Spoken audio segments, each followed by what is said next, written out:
Number 10. Irene of Athens. First off, it's safe to say that all these people were a little spoiled. Like the royal family times 1,000. When you're named after cities, you were like rich. Irene of Athens was Byzantine's empress to Emperor Leo IV and co-ruler from 792 until 797, mother to son Constantine VI, and sole ruler of the Eastern Roman Empire. Yeah, that's quite a resume, Irene. The quote, untimely death, okay, of her husband caused the throne to fall to her.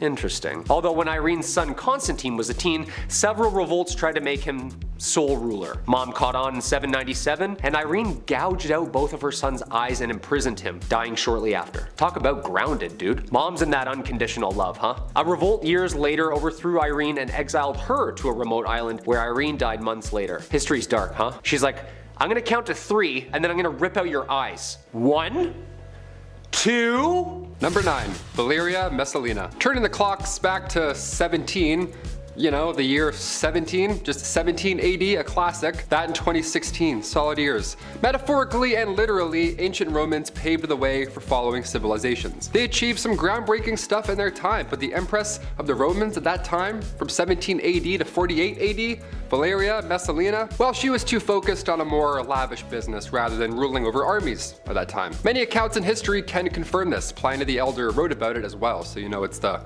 real deal. Valeria, she owned a big, fancy house where ladies of the evening would come and go. She made a lot of money. This is where the finest ladies who weren't even involved in that kind of lifestyle or that kind of business, this is where they changed their minds. Know what I mean? It was a big deal. She was changing the game. Because of Valeria and the operation she was running, sometimes Valeria herself would participate in these games. Yeah, contests, if I may, to see who could tango with the most people in one night. Yeah, Valeria hit 25 in one night, so yeah, I'd say she ruined a few parties, for sure. I mean, her husband, Emperor Claudius, would at least agree, no? Number 8. Catherine de Medici. Catherine de Medici was an Italian noblewoman born into a famous family. She was Queen of France from 1547 to 1559 with marriage to King Henry II, and mother of 4 future French kings, Francis II, Charles IX, Henry III.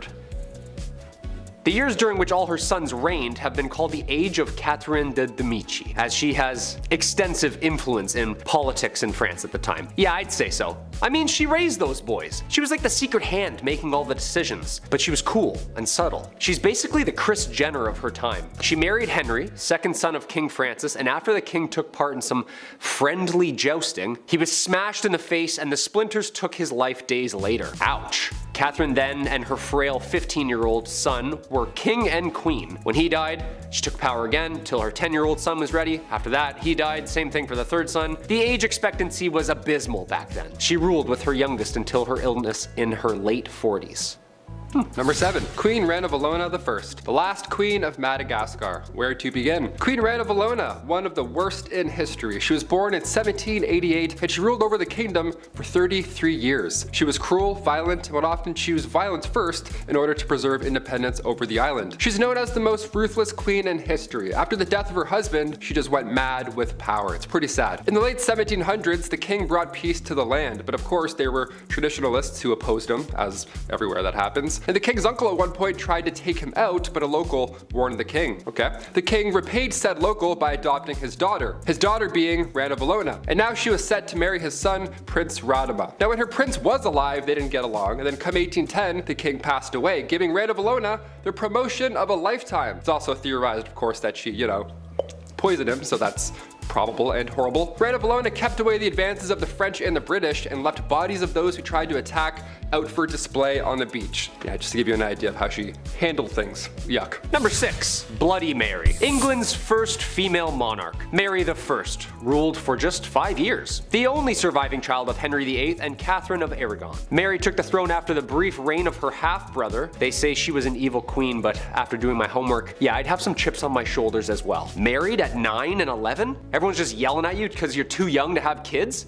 Yeah, that's awful. She was promoted and demoted so many times, no wonder she did what she did. Every time she was close to the throne, all of a sudden her family tree was just like rearranged by law. Her dad decided to go down the other family route. Nice, nice. She's infamously remembered for burning 300 English Protestants at the stake, which earned her the nickname Bloody Mary. Her brother found a loophole with religion, so she was like, oh, okay, yeah, go ahead. Yeah, light him up. She's also famously remembered as teaming up with her half-sister Elisabeth I and ruling together as sisters, making them the first two British queens. She was spoiled from birth, but she's kind of a badass. Anyone that did her harm, past or present, they were either sent to the Tower or the chopping block.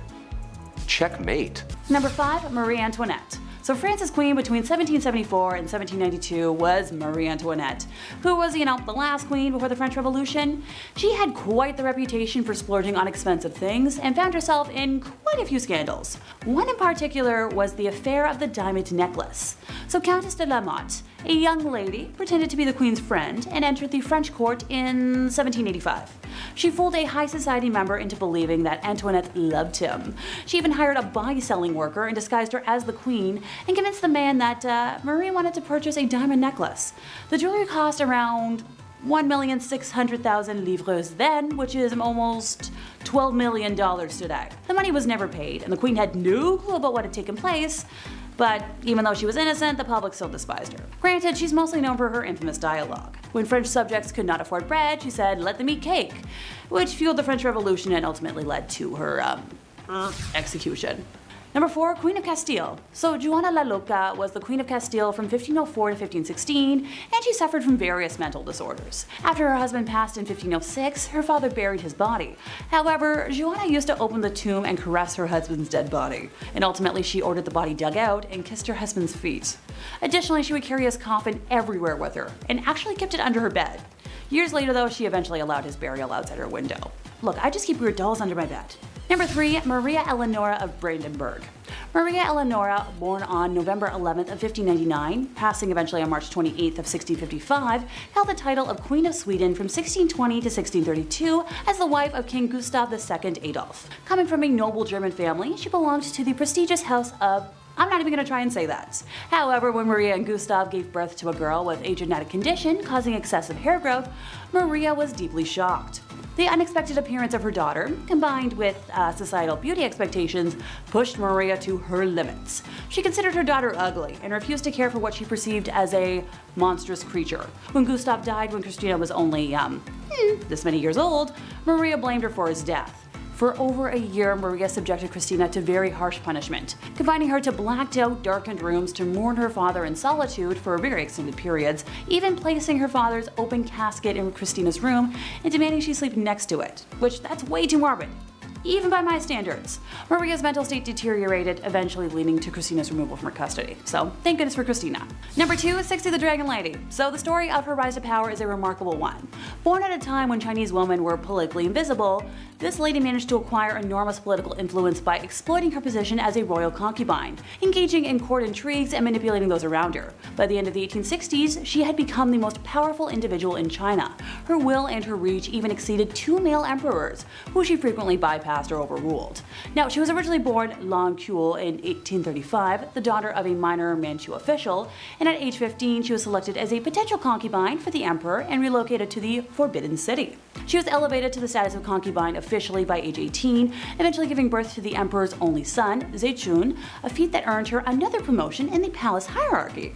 The emperor died in 1861, and shortly after the disastrous Second Opium War, left the throne to his only son. So as the mother of the reigning emperor, Cixi was given the courtesy title Dowager Empress. So by this point, the Empress had become quite adept at manipulation, palace intrigues, and power games. Through forged evidence and false testimony, she engineered the arrest of the 8 ministers, 3 of whom were later executed. With the Regency Council gone, the Empress became the de facto regent for the duration of her son's reign, until his early death from smallpox in 1875. The Empress was instrumental in the succession, choosing her young nephew Zetian, who was crowned as emperor. So once again, this Dowager Empress acted as regent to the infant emperor, this time in a more formal capacity. 12 years into the young emperor's reign, our Empress moved to the Summer Palace in Beijing, and surrounded by a network of informants and advisors, doted on by loyalists and conservatives in the bureaucracy and military, she continued to exert enormous influence on appointments, policies, and matters of state. Stories of the Empress's extravagance are prevalent, since it has been claimed that she regularly increased her personal and food allowances, that she withdrew gold and silver silver from dwindling national reserves and spirited millions of pounds offshore into bank accounts in London. Other tales of her exorbitant spending include her decision to spend 10 million silver teals, some set aside to rebuild the Chinese Navy, on the renovation of one of her palaces. Another rumor claims that 3,000 ebony boxes were needed to restore her jewelry collection. Number 1. Agrippina the Younger. So Julia Agrippina, also referred to as Agrippina the Younger, was a Roman empress from 49 to 54 AD, the fourth wife and niece of Emperor Claudius and the mother of Nero. After the death of her first husband, Agrippina tried to make shameless advances to the future emperor Galba, who showed no interest in her and was devoted to his wife. On one occasion, Galba's mother-in-law gave Agrippina a public reprimand and a slap in the face before a whole bevy of married women. She was one of the most prominent women in the Julio-Claudian dynasty, functioning as a behind-the-scenes advisor in the affairs of the Roman state via, the powerful political ties. She maneuvered her son Nero into the line of succession, and Claudius became aware of her plotting, but died in 54, and it was rumored that Agrippina poisoned him. She exerted a commanding influence in the early years of Nero's reign, but in 59 she was killed. Both ancient and modern sources describe Agrippina's personality as ruthless, ambitious, violent, and domineering. And that brings us to the end of our time, and I'm glad that, even though I'm part vampire queen, I just bully people. I swear I don't execute folks for fun, and not just because I'm not allowed to. Draining people of their redness, though, well, that's another story. Number 10. Marie Antoinette, Madame Deficit, the last queen of France and maybe the last time royals got away with, being royals. Her whole existence was opulence, which is really just salt in the wound, when most of your citizens probably can't even afford a portion of salt because they're broke or because there's food shortages. Wasn't a good time. But if you looked into the royal palace, you can bet she's got a pantry full of bread and a bowl of fruit just ready for the pickings. She even had the nerve to purchase a necklace that, if through today's inflation, would be worth $12 million US. Ooh, that's a lot of money I wish I had. People were starving, and honestly, if people don't have anything, including food, it's not gonna be a good time. Imagine a whole country acting up because they haven't had their Snickers yet. Well, that ended up sparking a revolution. Very confusing, and in all that confusion, both the king and queen lost their heads. Wasn't good. Number 9. Queen Victoria. Oh blighty. Man, it must be nice to have a whole era in history named after you. Maybe I'll get one day. The cheddar time. I don't know. Big Ched? We'll see what happens. Queen Victoria had some strange quirks about her. One that I can almost get behind, but not quite, is her niche for eating fast. Maybe too fast. I'm a guy who likes to make things simple, easy meals. The faster I can slip into a couch with an ice cold beer and a movie, I'm a happy guy. Or enjoy said food with the movie. Queen Victoria liked her meals to last no longer than 30 minutes. That means while you're on the appetizer, she's on the main course. And while you're on the main course, she's ordering coffee. Look, I respect the hustle. I get that. But maybe this is too much. That being said, are you going to be the one who brings it up to Her Royal Majesty? Listen, if you want to see tomorrow's 5-minute brunch, you better keep it to yourself. Number 8. Cleopatra. Don't we all miss Elizabeth Taylor? I know I do. Sometimes, I wish I was her. She's just beautiful. Can you blame me? I honestly wish I was the real Cleopatra too, though. All that power, and to not have one, but 2 Romans wrapped around her finger. Ooh, she was the last pharaoh of Egypt, but maybe had the most drama. Sure, Elizabeth Taylor was the most beautiful and chic woman in all of Hollywood, and she may or may not have had a few men wrapped around her finger too, but she never had to deal with the world's largest empire and her own throne, all whilst managing to stay the most beautiful and chic. I can barely manage to toast in the morning. Never mind all those affairs and, the marriage affairs too. There's a lot of affairs happening. Number 7. Queen Isabella of Spain. Queen Isabella is known for a few things. A lot of stuff YouTube probably doesn't want me to talk about. Insert religious persecution here. However, I think she should be remembered for something else. Something rather strange. When I was a kid, I would run around outside for hours, oftentimes ending up in the mud. My mother would always say, "It's time to hose you down, son." And she wasn't wrong, because I probably needed a good hose down. Now, regardless of how much dirt was behind my ears, I didn't want to wash. I was this big stupid kid. Can you blame me? I was proud of the scruff, but that's because I was going to have another wash most likely within the next 12 hours. I always got hosed down at some point. Queen Isabella, however, boasted to others that she only bathed twice in her life. Sweet Lord Mary Mother of God woman, that is not something to boast about. Due to some water access issues, the Catholic Church was like, baths? Who needs them? You know what? Baths are sinful anyway. being so close to God, so she doesn't bathe. Cleanliness is next to godliness, except in that time period where not bathing means you're actually closer to the big JC upstairs, so that's how it goes. Number 6, Queen Elizabeth II. No crusts! Queen Elizabeth II, the longest reigning monarch. God bless the Queen, and God save the Queen. Shout out to the UK, Chetty loves you, how you doing? Come and see me sometime, I love you guys. Now sure, she's not the most awful spoiled queen in history, but she is a queen, and that does mean she can have things her way. Like for example, all of her sandwiches have to have the crusts cut off. Yes, just like children. Yes, just the way I like them too. No, I'm not a big baby. I'm a big strong man who totally doesn't rely on the women in his life. No, what are you saying? Dude, stop. Mom, I love you. Anyway, well, yes, it's true the queen's sandwiches have to have her crust cut off. Is it the worst thing ever? No, I don't think so, but what if her sandwich showed up with crust? We don't really burn people at the stake anymore, so what would she do? Would she fire them, I guess? It's kind of a little thing to get fired over. I don't know. Anyway, speaking of getting fired. Number 5. Original plans. Another theory that surrounds the Queen is that King Tut's chamber was actually meant for her. Yeah, listen to this. The former Antiquities Minister doesn't believe this. He strongly stands by his belief that the lost queen was one of the female mummies found in the Valley of the Kings. What's compelling here though is that King Tut passed away at age 19, so many believe his own burial chamber hadn't even been built yet, or finished at least. So instead, they used hers. But a radar survey around the tomb in the Valley of the Kings shows us this hidden chamber behind the north wall of the burial chamber. It's been said before that King Tut's chamber was way too small and there must be more. His stepmom being buried in the same tomb, well, that's certainly a start. We're on to something. Number 4. Tomb alignment. Nobody knows angles like ancient Egyptians. The way they built the pyramids, I mean, they still stand today confidently. We're trying to figure out just how they made the pyramids in the first place. Meanwhile, there's a team inside the pyramids trying to figure out who is even buried in the walls. It's a whole fascinating mystery. Using ground-penetrating radar, researchers were able to find this corridor, this log opening in the bedrock at the exact same depth of King Tut's chamber. And on top of that, these openings are facing the same direction. Tomb KV62 and this new chamber have the same orientation, so of course we're going to believe that they're connected. Because unconnected tombs don't often align, or don't ever align really, so that's also a sign. We're getting close. Let's just give me a shovel, I'll get in there, I'll help out. Be so gentle with everything. I'll feather things off. I've seen National Treasure. Number 3.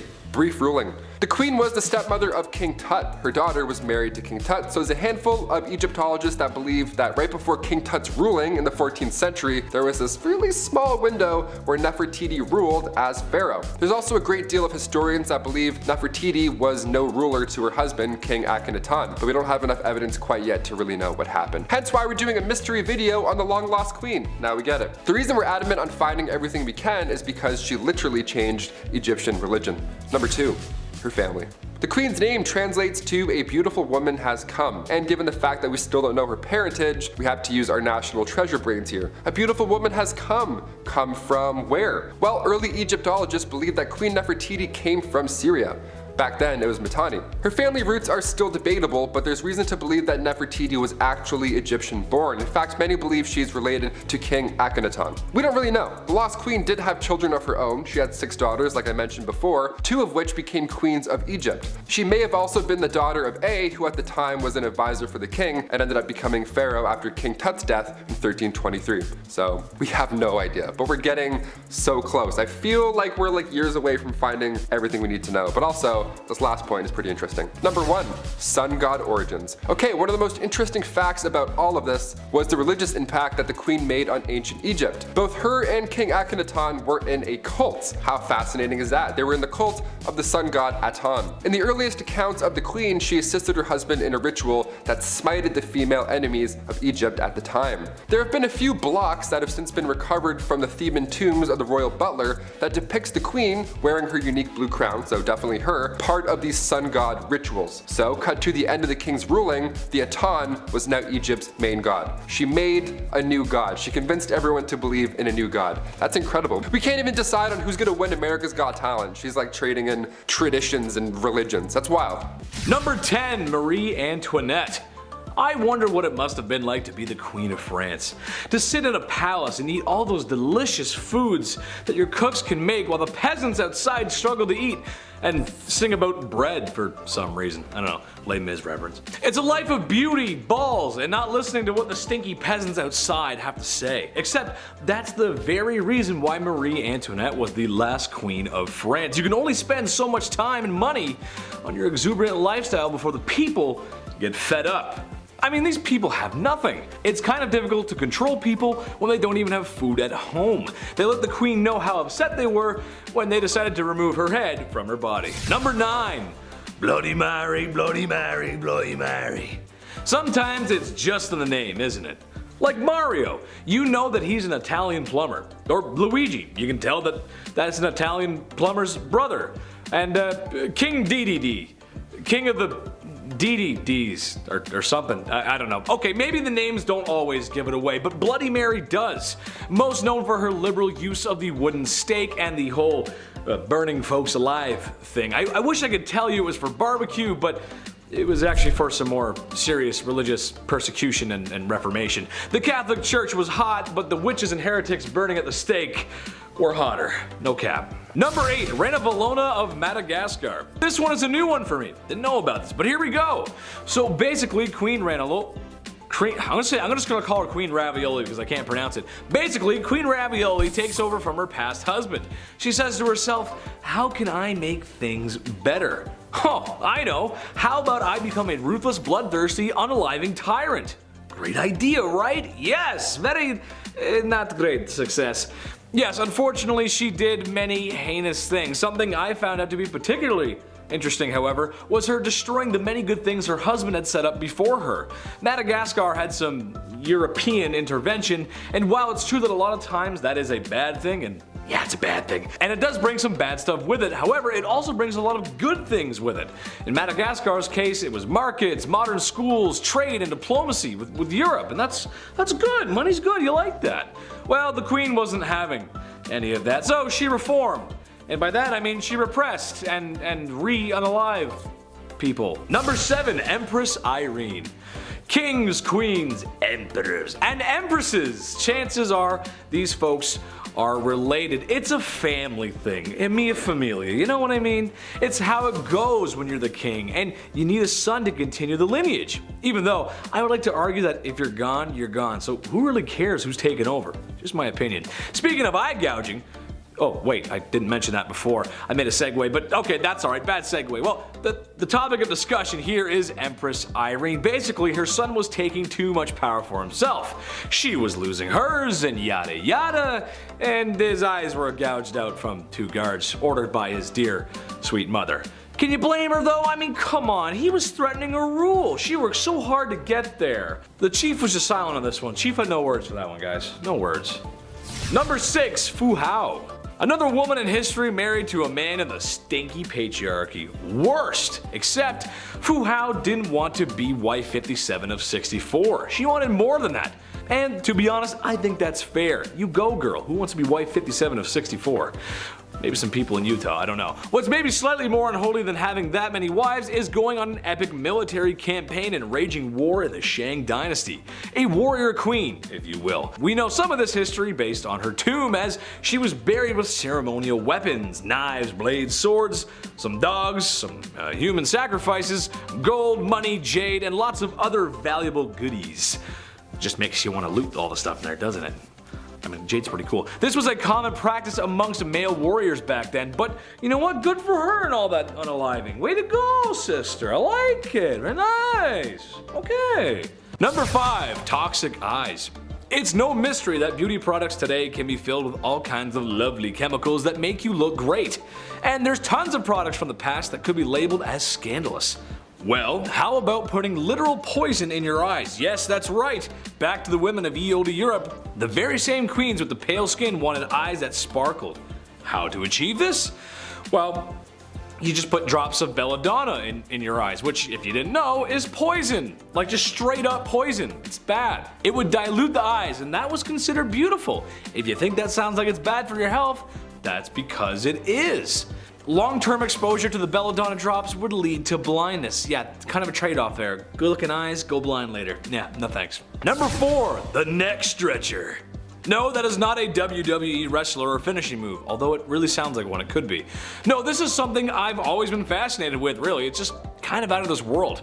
I'm talking about neck rings from some African and Asian cultures. Basically, over there in some cultures, the more a woman looks like the Kaminoans from Attack of the Clones, the better. And that means it's time to stretch the neck by slowly placing rings around a young woman's neck until it grows. And then you keep slapping those bad boys on until you've got so many rings on your neck, it'll make you say Sifo Dyas. Had to fit a little Star Wars in there somewhere. Truth be told, the neck doesn't actually stretch. It's more the shoulders are dropping from all that weight, which can weigh up to like 15 pounds or something. It's crazy. And if common folk take part in this lengthy procedure, the most beautiful of queens certainly did too. Number 3. This makes no sense. Look, with all the crazy, super awful, weird things that humans have done, at least most of the time in my opinion, there's a method to the madness. Poisonous eye drops do make your eyes pretty, sure. The urine shampoo does get rid of my dandruff, okay.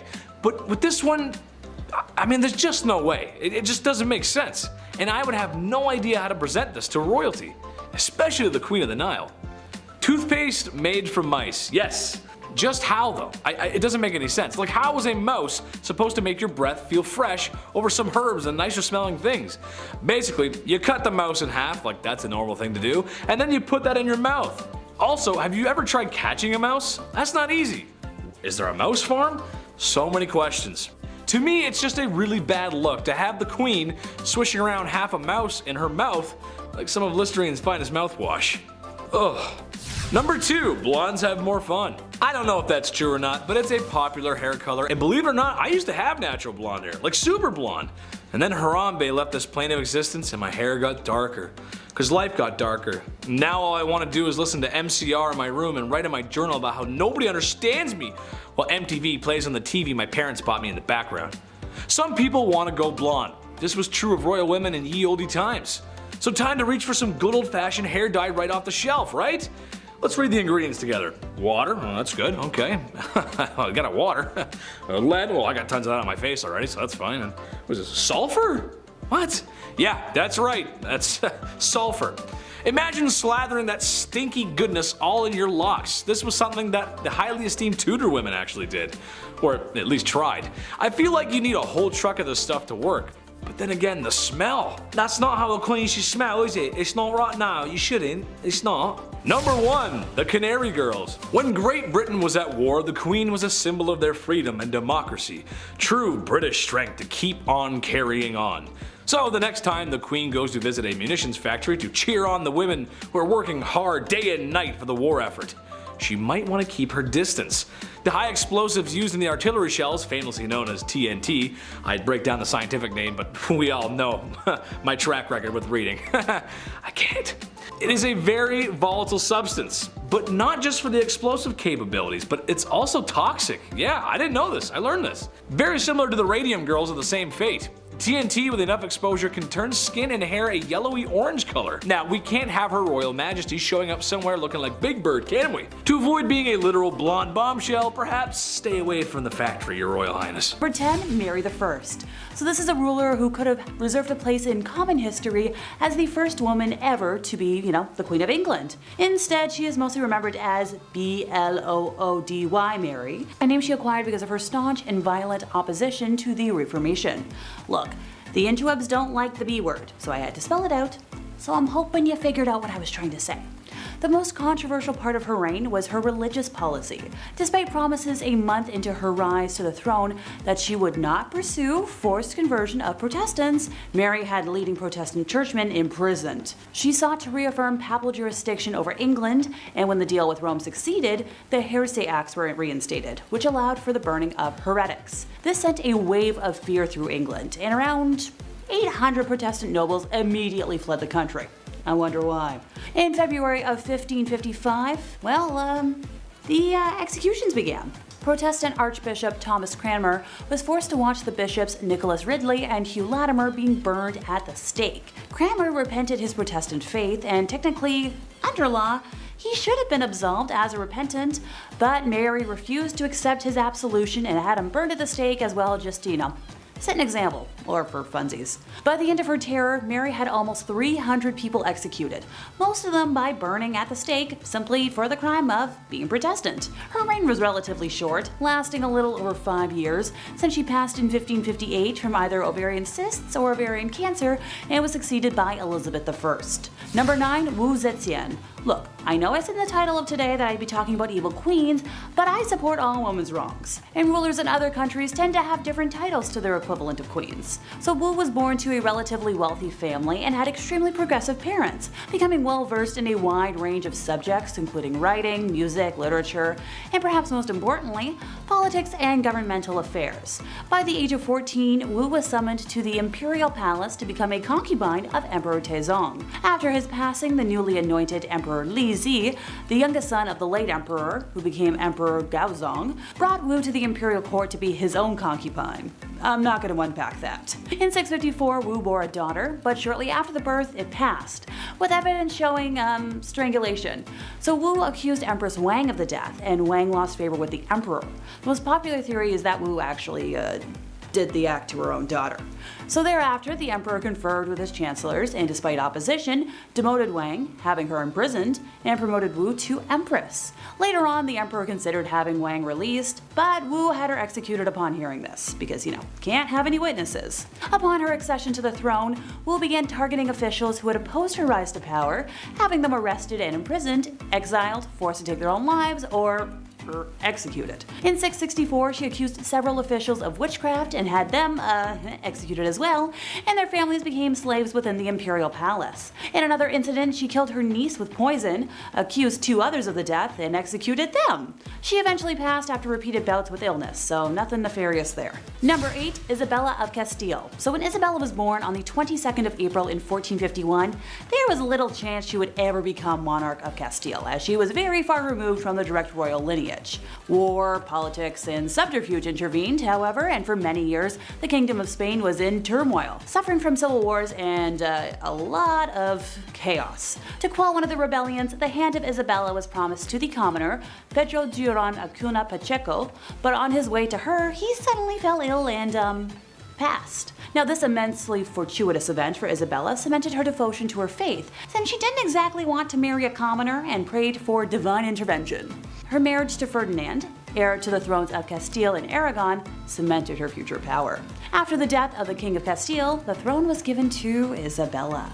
Her cruelty is recognized in the treatment of non-Christians, which led to the formation of the Spanish Inquisition, known for its extreme brutality and torture of mostly Jewish and Muslim folks. Isabella waged war on the Kingdom of Granada, the last Muslim kingdom in Spain, and the last piece to fall in the Spanish Reconquista. While some may see it as the liberation of Spain, for many others it was open genocide. By the time Granada was annexed, 100,000 Muslims were either dead or enslaved. Number 7, Catherine de Medici. I'm chuckling, but I'm glad my obsession with reign in high school is about to come in handy. So serving as the Queen of France from 1547 to 1559, Catherine had enormous political sway over her sons, the French kings Francis II, Charles IX, and Henry III. They reigned through the French wars of religion and faced problems with a group of Calvinist Protestants called the Huguenots. It is widely believed by historians that Catherine attempted to have their leader, Gaspard II de Coligny, assassinated. The attempt failed, and fearing retaliation from the most powerful folks in power, Catherine planned to kill them all before they could take action.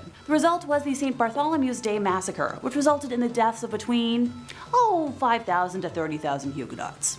Number 6, Lady Elisabeth Bathory. Born in 1560 on a family estate in royal Hungary, Elizabeth was of noble lineage and privileged with education, wealth, and a lofty social rank. Her first taste of the morbidly bizarre was introduced to her during the early years of her life, when she suffered seizures which might have been epilepsy. Treatment at the time for such bouts included feeding the patient human redness and bits of skull from a non-sufferer. She bore witness to brutal punishments and executions carried out by her father's officers and was influenced by family members involved with Satanism and witchcraft. When she was barely in the double digits of age, Elizabeth was engaged to Count Ferenc Nadasdy, who she later married. Her husband spent much of his time away from home fighting the Ottomans, leaving Elizabeth to run the estate. Her sadism became more pronounced as time wore on, and upon the death of her husband in 1601, her vicious crimes escalated. Most of her victims were girls around the age of the time she got married, and were usually the daughters of lesser gentry who had been sent to court to learn etiquette. Her favorite punishment methods including using pins to stick under her victims' fingernails and covering her victims in honey and leaving them out to be eaten by ants and other insects. Other methods included whipping her victims with nettles and frequently burning body parts, especially genitalia. After burning her victims, she would dump them in icy water. Many of them were punished to the point of death, some of whom were buried in unmarked locations, and some sources even claim she engaged in people munching, making that her darkest secret. Elisabeth and a few of her servants were eventually arrested in 1610, and her accomplices were put on trial in 1611. With over 300 witness accounts and numerous testimonials, a guilty verdict was assured. A servant girl who claims to have seen evidence in Elizabeth's private books stated that her victims were around 650 folks. The accomplices were sentenced to death, and Elisabeth was confined to a bricked-up room with slits for air and delivery of food. She was found dead a couple years later. Number 5. Queen Isabella I. The Spanish Inquisition. Pretty high up there as far as terrifying points in history go. If you weren't willing to convert to Catholicism, you were tormented, interrogated, and burned at the stake. Who was behind this awful time in history? This lady, Queen Isabella I. Technically, as she was fighting for a holy order for the Catholic Church, this can be seen as holy. But was it? Burning people at the stake because they didn't share this belief? Not cool, Isabel. She created a secular government through her reign which allowed for the monarchy to have more power. Being a pious Catholic, she made Catholicism the official religion and created a tribunal to make this happen. Secret service or a secret police that spread fear wherever they went. Her direct influence caused the Jewish population to falter for a really long time after. Number 4. Fredegund of Soissons. Okay, I maybe said that wrong, so I apologize. Kind of impressed with her rise to power. She went from slave attendant to queen. How do you bridge that gap? No idea. Boy was she ferocious. Assassination and manipulation were her main political tools. Fredegund was among a small number of enslaved women in the Merovingian household that became a queen. Merovingian was the OG Central Europe before everything got split up. She survived political dangers and retained her husband's loyalty and could persuade monks and priests to jump onto her plots with ease. She encouraged her husband, the king, to set aside his first wife and then even take the life of his second. But his second wife, Galswinda, had a sister named Brunhild who became the mortal enemy of Fredegund. She had good reason to be. Fredegund continued to do everything she could to secure her position, one assassination after the next. She was a pretty stormy lady. Number 3. Bathory. Okay. Alright. Technically not a queen, I get it, but she might as well have been with the power that she had. So fight me. She's remembered as the most evil woman in the world in history, I think. I don't know. That's my opinion. Bathory was the stuff of nightmares. Elisabeth Bathory was born on August 7, 1560 into a prominent Hungarian noble family, making her practically untouchable. She married a very famous war hero who is suspected of gifting Bloody Lizzie with the skills she used to kill. After she died, Bathory became obsessed with immortality. Supposedly when one of her servants accidentally spilt blood on her and her skin appeared younger after. Bathory then began her mission of horror, luring over 650 young virgin women to her palace and brutally taking their lives. She was even bold enough to lure daughters of nobility. Before draining them of their blood, she would make them suffer in ways you don't even want to imagine before bathing in the blood itself. When she was finally caught, 3 of her servants were executed, but she was simply locked away in her tower for the rest of her days on house arrest. Ugh. Number 2. Catherine de Medici, also known as the Serpent Queen. History colors her story as the tale of the evil queen. On one hand, she is remembered for being one of the most powerful French queens in history, and then on the other, she was blamed for the many atrocities that took place during her reign.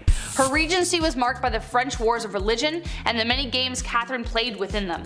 The Catholics and the Protestants, as previously mentioned, were at war, and she spent a lot of time trying to find peace. Kind of. But she was a passionate Catholic and is believed to have tried to remove a Protestant general from her son's side.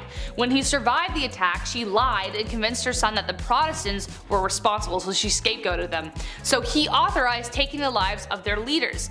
Enter St. Bartholomew's massacre. Catherine implicated the general, which resulted in him being the first to be beaten and then tossed out of his own bedroom window. An estimated 3,000 French Protestants were taken out in Paris, but the total countrywide was around 70,000. And And last but not least, Bloody Mary, actually known as Queen Mary I of England, so no, I'm not talking about the girl you say in the mirror 3 times so that she appears and you're like, wow, I'm haunted forever. Queen Mary became known as Bloody Mary due to her vicious tirade against Protestants in England during her reign. She even imprisoned her own sister, Elisabeth, who we mentioned at the beginning of this list, due to suspicions of treason. This was unfounded. She bore her father Henry VIII ill will after the stuff he pulled with the church and after having delegitimized her as his heir for a time. After Mary took the throne and married the Catholic King of Spain, she began carrying out her plan for England to become Catholic once again. In 1555, she revived England's heresy laws and began burning offenders at the stake, starting with her father's longtime advisor, Thomas Cranmer, the Archbishop of Canterbury. She burned over 300 convicted heretics, most of them being common citizens, and dozens more died in prison, hence giving her the name of Bloody Mary. Number 10. History. Ruling alongside the pharaoh Akhenaten from 1353 to 1336 BC. Queen Nefertiti, aka the Lady of Grace, aka Hereditary Princess, was born in 1370 BCE. She was born in the Egyptian city of Thebes, and she was only 15 years old when she married the 16-year-old Akhenaten. She worshipped the sun god Aten, and alongside her young husband, she built a new capital city called Amarna, and she also created a new religion, so how's that? She ruled over what's considered the wealthiest period in Egypt history. Nefertiti had 6 children, which were all daughters, which may have had something to do with why we don't know much about her today, but I'll get into that much later on. Number 9.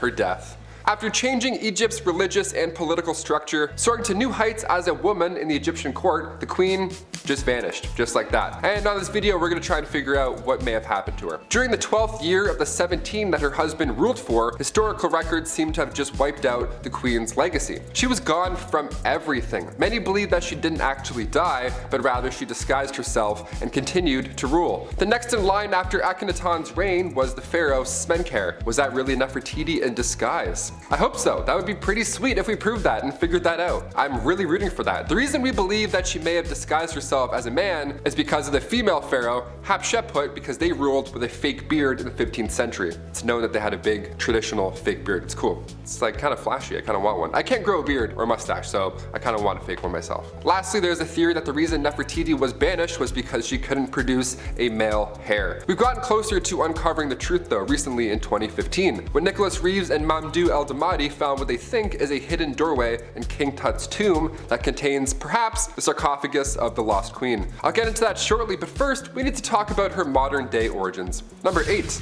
Berlin bust. Perhaps one of the most popular ancient sculptures of all time was found on December 6, 1913. German archaeologist Ludwig Borchardt found this on the floor of the Royal Sculptures Workshop. This figure has some unforgettable details. I mean, first of all, she's breathtaking to look at, and the blue headpiece. These are all important. It was clear that this was Queen Nefertiti from the start. The German team split everything with the Egyptian government, so currently this bust is being held in Berlin. It draws in about 50,000 visitors a year to Berlin's newest museum, a little piece of Egypt all the way over there. We love it. Now, fun little fact about this modern bust, in 2009 there were scans done to it, technology, nice, and it's revealed that underneath this painted layer is limestone carving of a woman so detailed that you can see wrinkles in her cheeks, even a bump on her nose as well. That's like 4K Egypt, it's crazy. Back in 2016, these two artists secretly 3D scanned the bust of the lost queen and then straight up released the files online as a free download. The future is here, I guess. Also, that's a little invasive. Just scanning your head, like that's really? But 3 years later, officials decided to release that to the public, so here it is, take a look.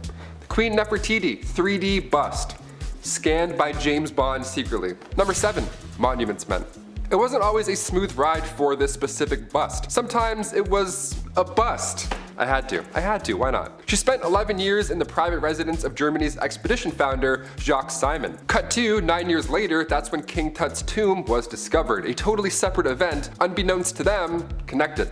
Howard Carter found King Tut's tomb in 1922, and of course afterwards the entire world was watching. Just a year later, her bust was finally moved to Berlin. It had a rocky go. It remained in Germans' hands throughout the entire war. Even that big ugly dude with a little mustache said that he himself would never relinquish the head of the queen. So thanks, Spittler, I can't say his name because YouTube. It was hidden in a salt mine throughout the entire Cold War. The Germans would arrive too late though sometimes when stealing rich pieces of art. Like in 1940 for example, they arrived at the Louvre and it was bare. The Mona Lisa was now in a child's bedroom. Curators had moved the pieces, thankfully. But when a bust of a long-lost queen of Egypt was being held in a salt mine in the town of Merkers, the Monuments men literally saved history. When Sergeant Kenneth C. Lindsay led his team down the 35 miles of tunnel, and aside from the queen's bust, billions of dollars of gold was also found down there, all stolen from the Germans. Number 6. Hidden chamber.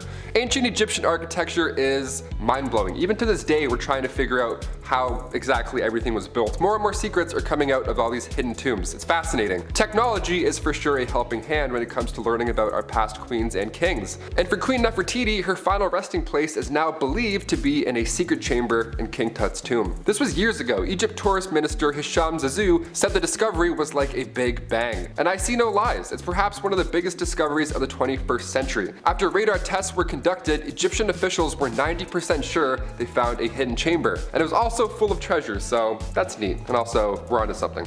At number 5, Queen Batman. Batman, he is justice. We know this. Well, long before Batman, there was a queen who sought vengeance, and she did it in the most brutal way. Olga of Kiev became queen regent in 945 CE after her husband was killed because her son was just too young to rule yet. Olga knew that once her son was old enough to be crowned king, her power would be taken away, so she had to do the most that she could with her power while it still lasted, and so she used her powers as monarch to seek justice for her husband's death. She was able to get her husband's killers captured and killed using scalding water, but she soon developed a thirst for suffering apparently, and she just kept on going after people. She would not rest until everyone associated with the people who killed her husband were all eliminated. So if you ever breathed in the general vicinity of the guy who offed her hubby, you could kiss your life goodbye. Olga took hundreds of people out of the tribe that her killers were from. She devised a plan to bury their tribe's leaders alive, and she even came up with a plan to set fire to their entire village. It is said that Olga may have locked the tribe's leaders in a bathhouse and burned it down, but we don't know for sure. All we know is that she definitely was not okay. Number 4. No crust. This next one, honestly, I stand by. I see no wrong here. Queen Elisabeth II, still rocking to this day. She's been known for a few funny, quirky queen things. Like one of my favorites, for example, she has somebody on payroll who breaks in new shoes for the queen. Every time I buy Vans, my ankle always does that little foot rub. If only I were a queen, damn it. But we're talking about unusual things here, and one of the weirdest things I've ever heard is that the queen has refused crust on her sandwiches. This has been a no-go for about 150 years. It's not recent at all. You might be thinking, oh, maybe she's old, she can't chew her jawbones. Nope. Way back. This goes way back for no reason. Right around the time of Queen Victoria and her husband Albert. They viewed anything square-shaped as bad luck because it looked like a coffin. I've never thought about death while eating grilled cheese, but now I definitely will. Thank you. This must be a pretty scary job, cutting the crust off the queen's bread. My hands would be shaking the entire time. Also, diagonal or down the middle? Let us know. There's only one right answer. At number 3, Evil Empress. This next empress is pretty similar to Olga of Kiev, whom I talked about earlier. Empress Zetian also had a thirst for blood and suffering, but not towards people who have necessarily wronged her. You see, when she came into power, she was determined to keep that power by any means necessary. So she had all of her rivals killed. So anyone who could possibly overthrow her or come for her seat on the throne was eliminated. The empress ordered the execution of the previous empress, as well as members of her own family, including her own newborn daughter. She didn't want to risk anyone taking away her power, including her own offspring apparently. She didn't hold back on the methods of eliminating her rivals either. Yeah, sure, she could have just done a 1-2 stabby stabby and called it a day, but that's no fun. Instead, she had people poisoned, strangled, mutilated, or even burned or boiled alive. Good soup. Eventually, she retired from her part-time job of sending people back to their maker and started spending more time with her lovers and getting addicted to aphrodisiacs. People weren't quick to forget about all that bloodshed though, and so to get back at her, they had all of her lovers killed and the empress was exiled. She got a little too greedy and karma came back with a vengeance. Number 2, Ice Palace. If you're a fan of the film Frozen, this next one is gonna get you jazzed right up. Anna Ivanova, the Empress of Russia from 1730 to 1740. Okay, so in celebration over their victory with the Ottoman Empire, Anna gave the order to build an ice house, this massive ice palace. Best place to cool down if you ask me. I'll leave. This ice palace was pretty impressive. If I was there, I would 100% lick the walls. Obviously, someone definitely did, you know that for a fact. 20 meters by 50 meters, and even more impressive, there were ice trees and ice birds sculpted inside. How magical is that? Anna arranged this marriage with a prince and one of her maids. Now they didn't know each other, they were forced to ride an elephant, and all the guests were dressed up like clowns. Yep, that's all valid, that's all accurate. You heard me. You may be thinking, wait a minute Taylor, an ice palace in Russia, was that maybe cold? Yeah, it was an absolute nightmare. Anna made the guests party all night, freezing cold, they all got sick, dressed like clowns. I went to an ice hotel in Quebec once, spoiler alert, it's cold and boring. There, I just saved you $70. You're welcome. And finally at number 1, gladiator games and chill. If you didn't ever have to go to work and you could just lounge around all day, what would you do with your time? Really, anything could be possible. You could be like the Bruno Mars lazy song. Well, there's one empress from back in ancient Rome who occupied her time with the company of others. Apparently, Empress Valeria Messalina was famous for her exploits. Since she was empress and she had all this time and money and no one to tell her no, she took full advantage of that and bought a house, turned it into a brothel, and made that her side hustle. A lot like Littlefinger from Game of Thrones. Though she had a collection of women who worked there, she also was known to invite upper class ladies to participate in the nightly escapades as well. And don't think that Valeria did jump in as well. She was considered to be quite something in the sack. In the wise words of Ludacris and Little John, she was a lady in the streets but a freak in the bed. The Empress was known to be such a hardcore participant that she would win games where they would compete to sleep with the most men in one night. One time she won the round after being with 25 men. One night. She did the absolute most, but at least she was having fun. Number 10, Queen of the Nile. For me, it's fun to think about the day in the life of an ancient Roman or Egyptian. I can only hope it was as beautiful as textbooks, movies, and video games make it out to be. But something that I find interesting is that the Egyptians were using makeup all those years ago. Yes, that's right, Cleopatra, being the bougiest of all the queens to ever grace our presence, or at least so Elizabeth Taylor would make me think so, had her fair share of makeup use. However, something that may not be fit for a queen was the Egyptian eye glitter. Oh boy, here we go. To achieve this, colorful insect beetles were crushed up and added to an applicable powder, where you would then brush that on your eyes. Look, bugs don't gross me out, but I don't exactly know if I'd want that all up in my business. To be fair, we shouldn't be grossed out because, I hate to tell you, but there's some products we still use today that might have a cup or two of bugs in it, just saying. Number 9, Royal Bite. It would be difficult to specify a queen who had this done, as there are probably simply too many, and it's more of a, well, service I guess than a product, but hear me out. Something I'm just extremely fascinated in and frightened by at the same time, taking place in Africa, Asia, and the South Pacific Islands. Your dentist's worst nightmare. Teeth sharpening. Ooh. Considered to be a thing of beauty. Many women, and even recently, have undergone this process of jungle dentistry. I for one cannot judge someone else's culture. However, I can judge the experience of acquiring such a look. And I know that just can't be fun. You ever get a cavity removed at the dentist and buddies just drilling into your tooth like John D. Rockefeller looking for some oil? Okay, well imagine someone filing your teeth down like a high school woodshop project. Yeah, no thanks. I get shivers just thinking about it, and all that blood and the powdered teeth just piling up in your mouth, and there's no suction thingy? Nah, that's just the worst, man. Nah, that ain't it. I talked to the chief, he's a dentist. That ain't it.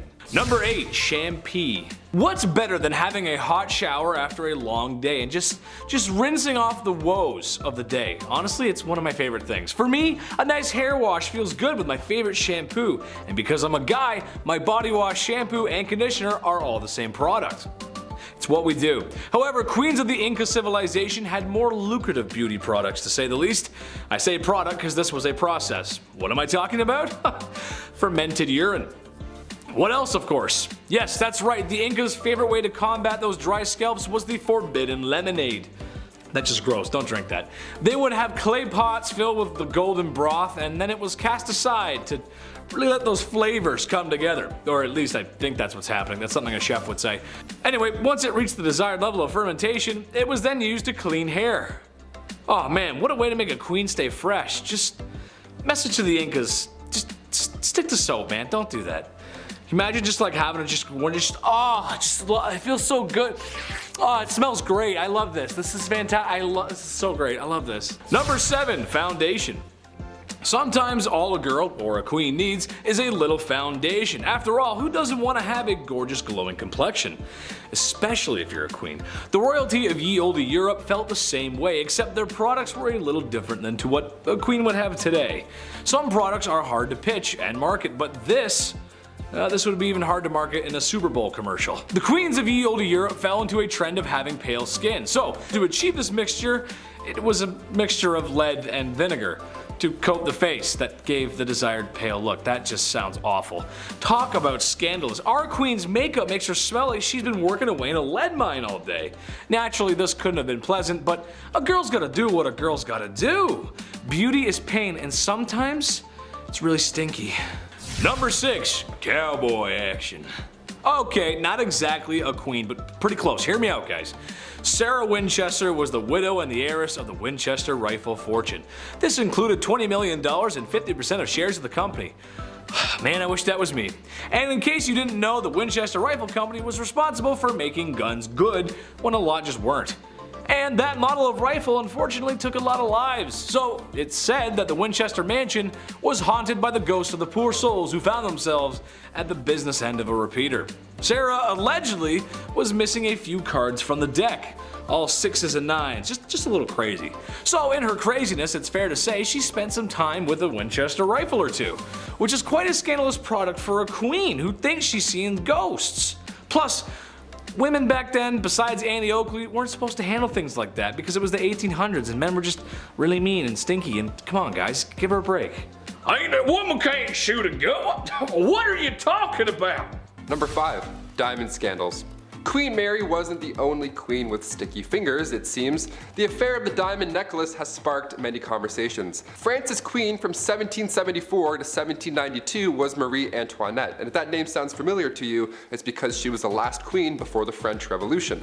She was also known for spending a buck on jewelry. She liked the diamonds. Now this Countess de la Motte was this young lady, a friend of the queen supposedly, who entered the French court in 1785. Now she got somebody to disguise herself as the queen, and then she acted like she was in love with this high society member, all to get her hands on this $12 million necklace. Now she said that she would pay, but never ended up paying a dime, so that's horrible by itself. And the queen supposedly had no idea about any of this or what happened to the necklace. Although this countess pretended to be her friend beforehand. The public went on to hate her for this, not believing in this scandal of course. One of the most notable lines from Marie Antoinette was when the French spoke out for not being able to afford bread. She apparently said, "Well, let them eat cake," which led into the French Revolution and ultimately her demise. Shine bright like a diamond, I guess. At number 4, test drives. Catherine the Great of Russia was well known for a number of things. She was known for being a good leader, a strong ruler, and surprisingly for her naughty bedroom fun times as well. She was well known for her adventures in baby making, and there was once a rumor that she did the deed with a horse. Obviously that wasn't actually true, however she did do it with a lot of men. The only problem that she really faced when it came to finding a new partner was actually having the time to do so.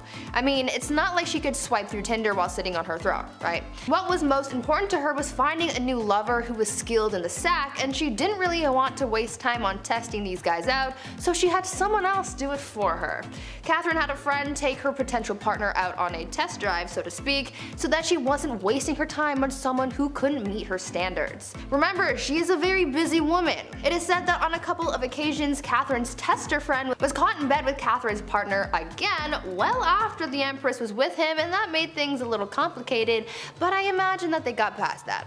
Or at least I really hope they did. Number 3, change religion.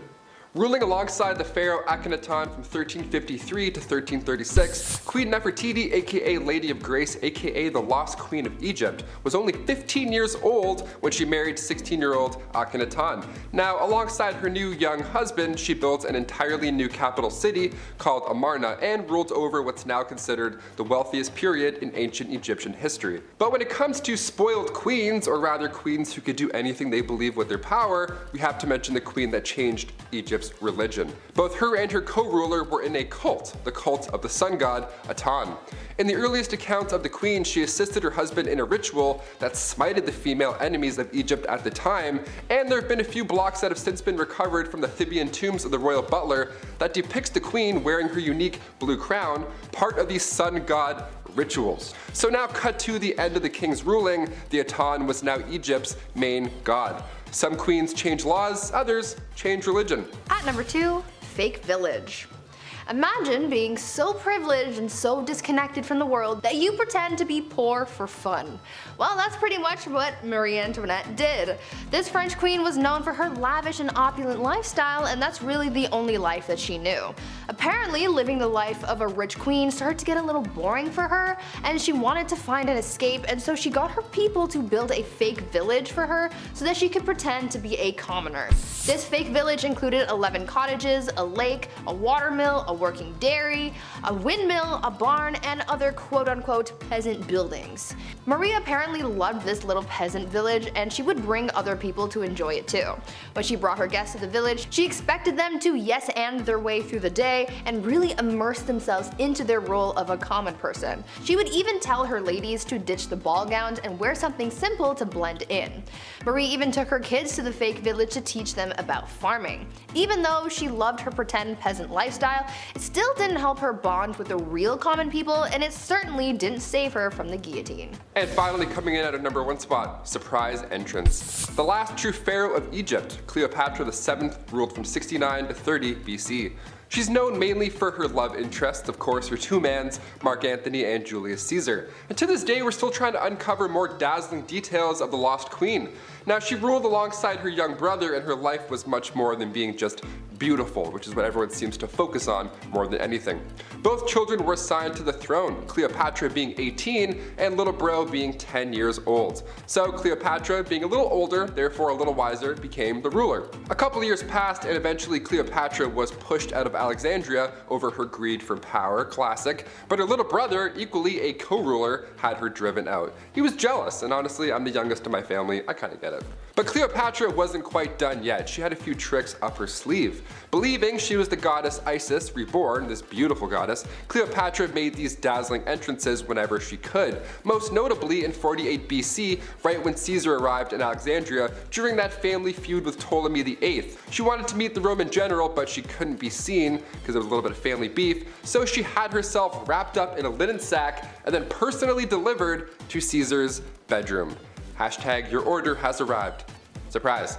Now, she won the heart of Rome's future dictator here, obviously, and eventually she regained Egypt's throne.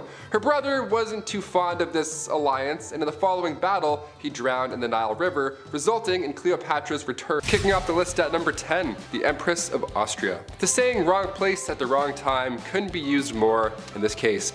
Empress Elisabeth of Austria, she was sadly taken out by somebody who just wanted to attack a royal. He didn't have anything against Elisabeth per se, this man was an Italian anarchist named Luigi Lucchini, and that fateful day, September 10th, 1898, he took the Empress's life. In his own admission, Luigi stated that he had nothing against the Empress on a personal level at all. So what had happened was he intended on taking the life of the Duke of Orleans, but when Luigi arrived a little too late in Geneva, the opportunity to do so had passed. He looked at a local newspaper, saw Elisabeth, and found out where she was staying, and he waited for her to leave that hotel. That's how easy it was. People are so creepy. Keep an eye open. If you're a queen, keep your eyes open. This is scary. Number 9. Royal curse. The remains of Polish queens and kings were discovered back in April 1931 in a crypt in Vilnius. Polish researchers didn't even know what they were in for. I mean, a storm had flooded a cathedral, and they threw down sandbags to preserve the area, but on the night of April 25th, they had followed the water into this lost chamber that held the remains of Polish kings and queens. These remains, with the crowns still attached, might I add, were from the 15th century. What a find, right? Well, sadly, the remains were all over this flooded tomb now. It wasn't really in one spot. It was horrible. And now after these discoveries, that's when things got really mysterious. Those involved in the findings began to die off in unusual circumstances, one after another. And it happened pretty quick, too. One professor had died after falling down a shaft in his apartment. He had a heart attack. An engineer had died before him as well due to undisclosed medical issues. Okay. Another professor years later who worked in the crypt as well became paralyzed at age 62. A sculptor involved died when untying his shoelace. Just the weirdest way to go out. That's the only details that we know. Just, I don't know, use your imagination, I guess. Maybe he fell and hit his head. That's sad, it's tragic. And another professor died in 1936 shortly after visiting the crypt as well. I sure hope this isn't an ancient curse because these guys were trying to preserve their history and avoid the crypt from flooding. Like, I don't know, we need a Ouija board to clear this whole thing up. We were trying to help you with the sandbags. Number 8, Queen Caroline. In a list of unusual ways that people have died, odds are it's going to get a little gruesome, a little messy. After all, that's why you clicked this video, right? Right? Some ancient queens die natural causes and then history remembers them for their reign. In this case, history remembers Queen Caroline for the way that she died. It was written in an epigram from the 18th century from a poet named Alexander Pope. He wrote down, "Here lies wrapped up in 40,000 towels, the only proof that Caroline had bowels." It rhymes? Like, come on, man, you didn't have to do this. This is horrible. That's like a prank almost. I can't believe somebody was like, yeah, write that down, that's good, that's good. Did it rhyme? Yeah, she'd like that for sure, R.I.P. Number 7, Anne Boleyn. The second wife of King Henry VIII, yes, we have a few on this list. She was found guilty of treason and she had been charged with having sexual relationships with 5 others, including Lord Rochford, aka her brother, George Boleyn. Yeah, the ancient days were a little bit odd. She had also apparently had relations with Sir Henry Norris, the king's close friend. And when I say close friend, I mean he was the groom of the stool, so they were tight. He literally would wipe his. So on top of this, Anne was also found guilty of conspiring to kill her husband.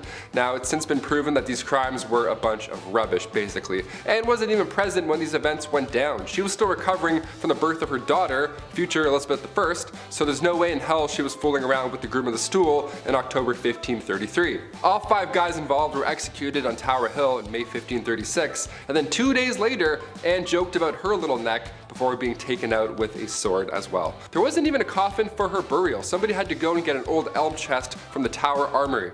They used a chest to bury her body near her brother, Lord Rochford. A chest. Horrible. That's so horrible.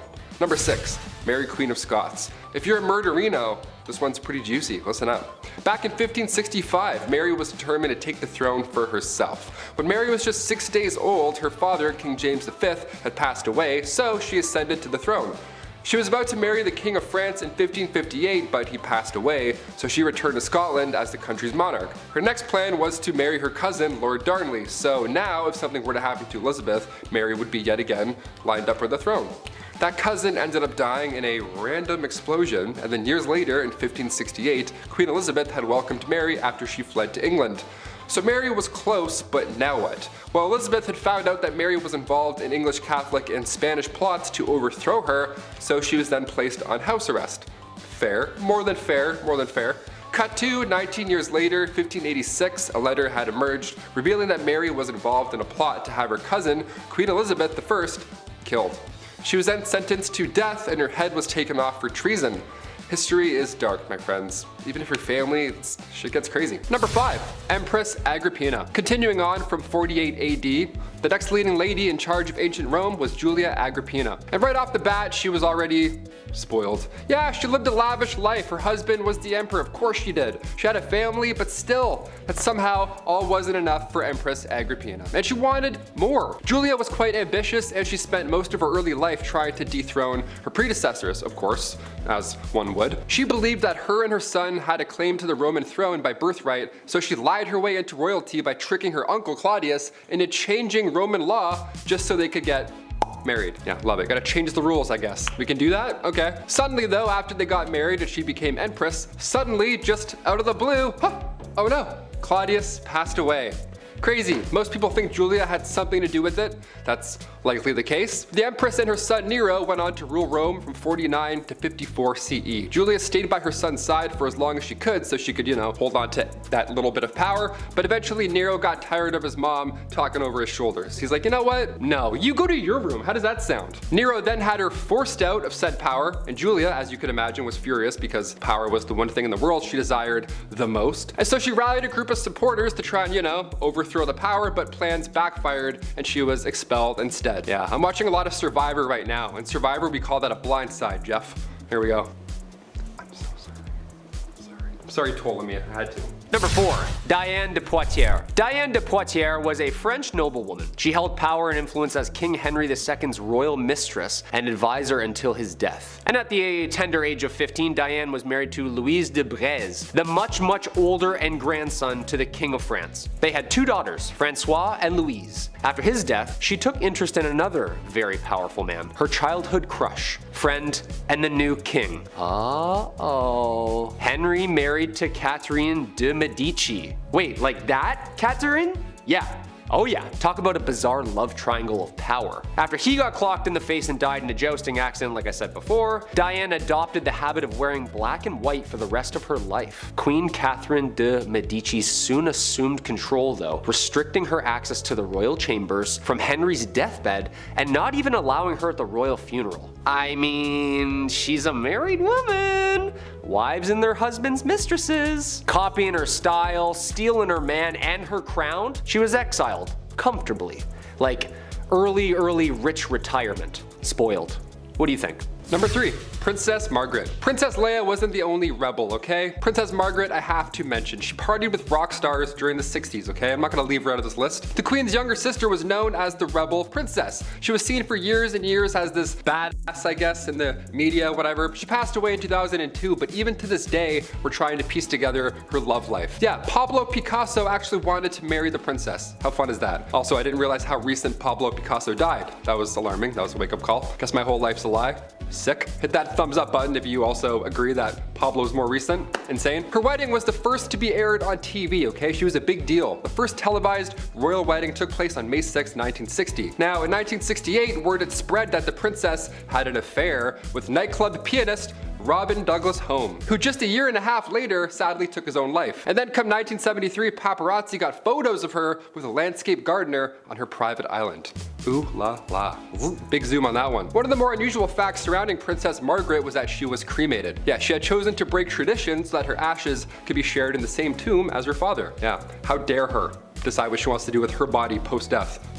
Number 2. Cleopatra. Talk about spoiled. Cleopatra Philopater was queen of the Kingdom of Egypt from 51 to 30 BC and its last active ruler. From both Roman and Egyptian blood, Cleopatra accompanied her father, Ptolemy XII, into exile to Rome. But after a revolt in Egypt, his rival daughter, Berenice, claimed his throne. Ooh, siblings, am I right? What are you looking at? Berenice was killed in 55 BC when Ptolemy, her and Cleopatra's brother returned to Egypt with a Roman military and took revenge. Yeah, more siblings. When dad died, the reign of Cleopatra and her brother Ptolemy XIII was born, and short-lived, because arch nemesis Julius Caesar and him kind of hated each other. And yet, another war. Cleopatra sided with her brother's foe this time.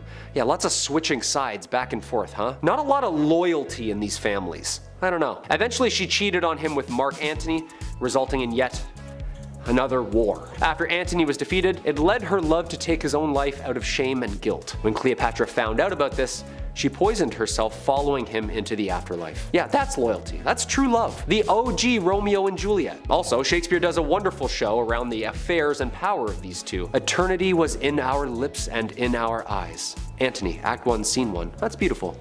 Beautiful, lovely. And number 1, Clara Ward. Back in the late 1800s, the name Clara Ward would stir up quite the conversation. She was famous, but you know, for all the wrong reasons, of course. All it took was her bumping into a European royal. That's it, the rest is history. Since birth though, Clara was born into money. She didn't even need a royal husband in the first place, okay? She was born into a wealthy industrialist family. But she would sometimes visit the family mills, you know, make it look good, shake some hands, get some photos. Hey, yeah, nice button, awesome, see you later. She's involved, you know, she's part of the team. But then she crossed paths with the Prince of Caraman, Khmer. He was there for trade, but when he left, he brought back with him said wife. People were freaking out at this point. A royal married a common American girl? This is unheard of. She was the talk of every town. See, unlike Meghan Markle, Clara loved to show off her newfound wealth. Some loved her in her image, others not so much. The marriage only lasted 6 years. Clara eloped with a Hungarian musician, and after her divorce, she turned to modeling. So yeah, it seems like she was in it for one reason. I don't know. I feel like she enjoyed the clout, just a little bit, right? Just a bit. Kicking off the list at number 10, Heart of Glass. Alexandria of Bavaria, the royal who believed she had swallowed a grand piano made of glass. I'm not joking, yeah, she was a princess, so not technically a queen, but this is so insane that I had to kick off this list with it. The 23-year-old Bavarian princess was quite the scholar. She was known to enjoy literature, but she equally put energy into convincing those around her that she'd swallowed a piano made entirely of glass when she was a wee child. She grew up afraid that her inner piano would shatter. We have an inner demon, she has an inner piano made of glass. So she would enter rooms slowly and sideways, I'm not kidding, to, you know, avoid cracking that personal piano problem. Just like King Charles VI, he thought he was going to break at any given moment. Saying you were made of glass was quite an uncommon delusion. The victims were more often than not royalty. They had glass, they watched this fancy material shatter in their hands all the time. No wonder, it probably scared them. There's actually a play on this glass delusion. It's called The Glass Piano by Alex Sobler. Quite recent too, apparently it's a blast. Check it out if you have the chance. We love that. Keep writing plays about glass pianos. This is insane. At number 9, Rosemary's Baby. Back in the days of old, it was very important to the monarchy to have a male heir. Many kings throughout history have been known to get very upset when they weren't given a son to inherit the throne, and they put a lot of pressure on their wives to give them a boy. Why? I don't know. Boys kinda stuck.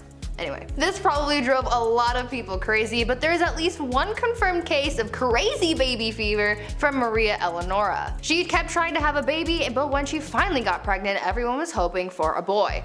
Unfortunately, the odds weren't in her favor, and she gave birth to a little girl instead. People knew that Maria would get absolutely triggered upon learning of her baby's gender, so they kept it a secret from her as long as they could, but eventually they had to tell her, and Maria was pissed. She really went looking for that receipt to return that baby and get a refund or at least a store credit. When she found out the baby was a girl, the queen reacted by saying, quote, "Instead of a son, I am given a daughter, dark and ugly with a great nose and black eyes. Take her from me, I will not have such a monster." End quote.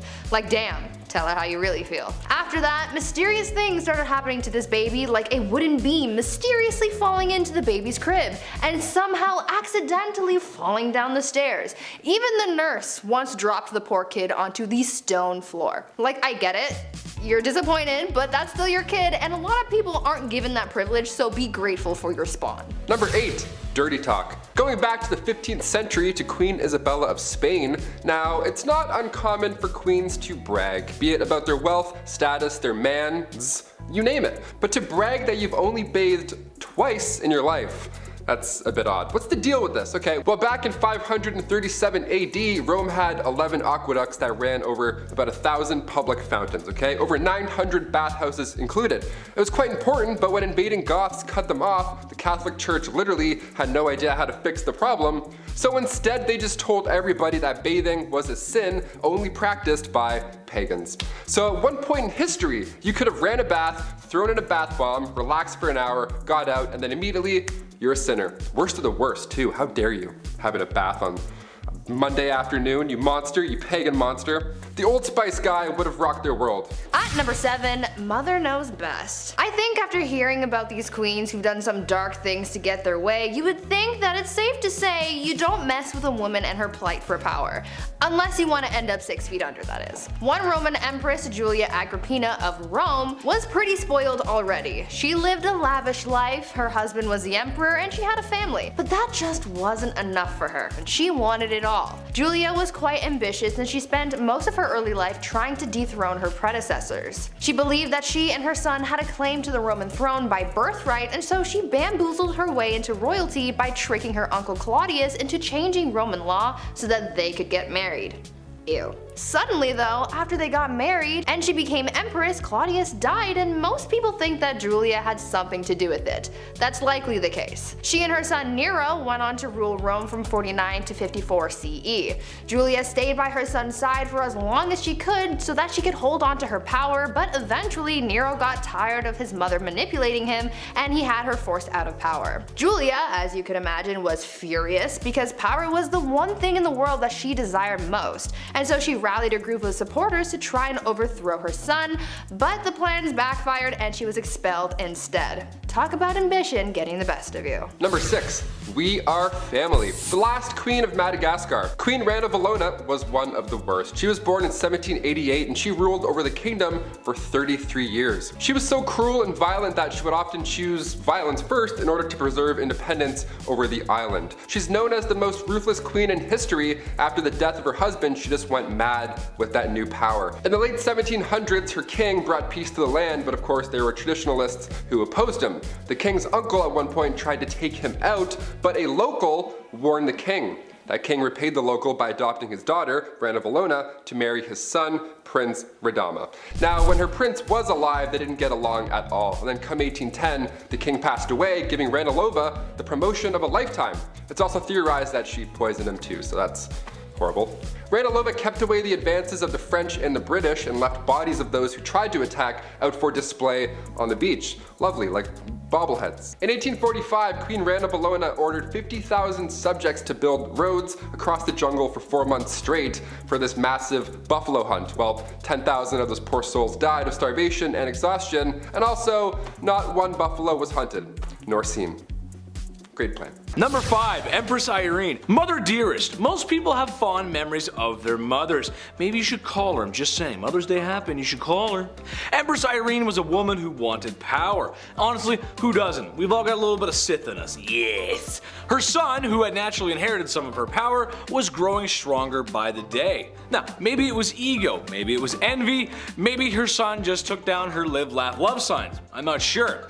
But Irene was not having any of it. So, when her son least expected it, she had 2 guards apprehend him and had his eyes gouged out.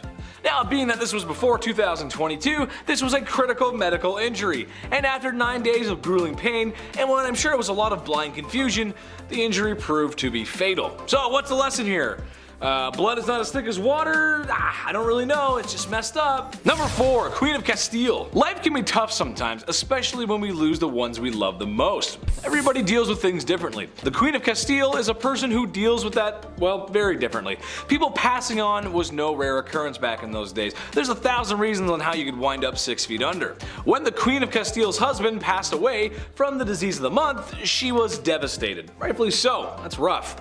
However, that being said, sometimes you gotta take that with a little grace.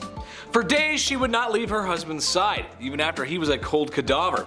Later on, that corpse would travel with her, apparently even stopping a carriage once to get out and kiss his feet. It's Weekend at Bernie's, except a lot sadder and gross, and not a charming 80s movie. Ugh. Number 3, Carlotta of Mexico. This is a new one for me, but an interesting story nonetheless. Basically, France wanted a piece of Mexico, and I mean, come on, who doesn't? It's gorgeous. Carlotta was a Belgian princess who kind of just married into the royal family and got plopped down in some chaos in Mexico. There was a war, enough political strife to make anyone involved in the Watergate scandal start to look for documents. It was messy, it wasn't a good time. It got so bad that she had to go back to Europe and basically made the call that all university students have to make after Frosh Week. Hey mom, dad, listen, yeah, I'm great. Do you think maybe you could send me some money? Yeah, I need some help. Except her phone call wasn't like that. Her phone call was more like, hey, European nobility, can you come please save my husband because he's about to get de-lifed and like stabilize the country? Thanks. Spoiled princess calling. Hi. It didn't work out in the end. He got de-lifed, she went back home, and well, she went a little crazy. Number 2, Elisabeth Bathory. Serial de-lifers, your queen has arrived. I think this one is one of the more interesting cases in history. Usually when you think of a creepy de-lifer that lurk in the night, you think of Gacy, Dahmer, you know, guys like that. It's not very often that it's a woman and or someone from before the 19th or 20th century. That's just how it goes. I'd also argue perishing and manual de-lifing was a part of life back in medieval times, so kind of hard to quantify what is and isn't a serial de-lifer or life taker. However, I think she counts. The body count is estimated to be somewhere in the hundreds, and a most peculiar rumor is that she bathed in the blood of her victims. Ooh, that's gross. Bathing in water. That checks out. Bathing in mud. You go to a spa. That checks out too. Bathing in beer. Sticky and strange, but check. I've done it. One time I did that. Bathing in blood. That's a no calzone for me, chief. While the bathing in blood thing might be false, the evidence of her crimes were not. Imagine being so spoiled you can hide bodies. Number 1, Queen Mary. Henry VIII was a big bad dude who wanted it his way. He wasn't the Burger King, although by looking at him you could tell he was packing a few of those bad boys away too. No, he was the King of England and he had many wives and was spoiled himself. So, do you think his children grew up humble and wise? Nay, kind sir and madam. Queen Mary took the throne a few years later and wasn't happy with the Protestants. Ugh, too many, she said to herself. Well, if you've heard us talk about her before, she'll probably come up again time and time again because, well, she cooked those people on a wooden stake. Over her reign, countless people felt the fires of her wrath, hence the name Bloody Mary. At number 10, kleptomania. If you were a queen, then you would think that you had enough money to just buy whatever your little heart desired. Though that may be true, there was at least one famous queen who just straight up stole things just because she could. Queen Mary, Queen Elizabeth's grandmother, was quite the kleptomaniac, and no matter how hard people tried to avoid having their things stolen by her, it just never worked. When the queen would visit someone's house, she would walk around looking at whatever knickknacks you had lying around, and when she found something that she liked, she would stand there and just sigh super loudly to get someone's attention. Much like how my dog used to sigh dramatically when he wanted food. Anyways, usually when someone heard the sigh, they knew that this was a sign that the queen wanted whatever she was gazing upon. Sometimes the homeowner would just give whatever it was to the queen as a gift. But if it was something that they weren't willing to part with, then she would either try to buy it off them or just straight up take it when no one was looking. This became such a big problem that people started hiding their prized possessions before hosting the queen in their home, but she eventually caught on to this strategy, so she just started showing up uninvited. She could not rest until she owned pretty much everything in the kingdom. Number 9, no time to dine. If I'm eating, don't acknowledge me as a human being. I sound like a pug when I eat, okay? I don't waste any time. I love food, okay? It's business. Now, if you're a queen and you eat fast, well, everybody else has to eat fast as well. This began back in Queen Victoria's time. The queen loved to feast and she didn't waste any time at all. Like, it's really fast. The way the royal family works is that when the queen is done, that course or that meal, you're also done. So when Queen Victoria would smash an entire 7-course meal in 30 minutes, which apparently she could do easily, you'd be blowing on your soup still and Queen Victoria would already be telling everybody to pack it up. That's stressful. All because she could eat lots of food in a short amount of time. Also, once the queen gave a toast, you couldn't even speak. Also, once the queen placed her cutlery on the table, regardless of where you were during that course, everybody's plate would then be taken away at the same time. And the next one would then come in. I would just put my food in my pockets, you know, screw it. It's almost like when you go to all you can eat sushi and you have like some sushi left over, you don't want to waste it. You're like, you know what? I'm not paying that bill.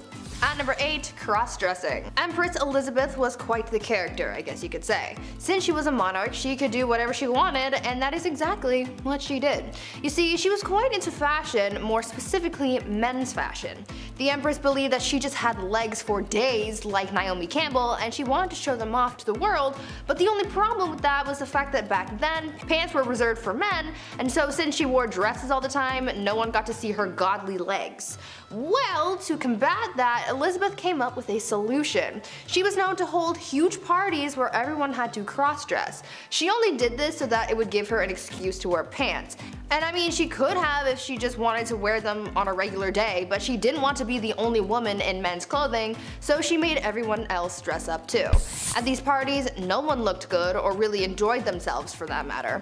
Women complained that the men's clothing they wore to these parties were unflattering, and the men were just all over the place because they didn't know how to maneuver a hoop skirt. The only person really having a fun time was Empress Elisabeth, but I guess that was really the whole point. Number 7, check on the dead. Funerals are pretty expensive, especially a royal one at that. It takes a lot of power to dig up and then carry these massive caskets around, which back in the day was even more exhausting. Joanna of Castile was born in 1479. Her marriage to the Duke of Austria was arranged, but she was very much in love, maybe a bit too much. Hear me out. When her husband met his fate in 1506 due to typhoid fever, Joanna would have his tomb unearthed and then opened over and over again, just so she could make sure that he was still there. Now, of course, I feel bad for the queen here. She was clearly not coping with his death well, but to have his tomb or casket or coffin, whatever you want to call it, to have it opened and closed over and over and then dug up and then put back in the ground, she would make people carry his body around everywhere she went. That's heavy. That is so much work, even keeping it under her bed sometimes. Ugh, I got goosebumps just saying that. That's pretty creepy. Ashes, I could understand. That's like a one-man job to carry that around. But a 1,000-pound royal coffin? They have to carry 30 city blocks? My back already hurts thinking of that. No thank you. I quit. At number 6, deadly affairs.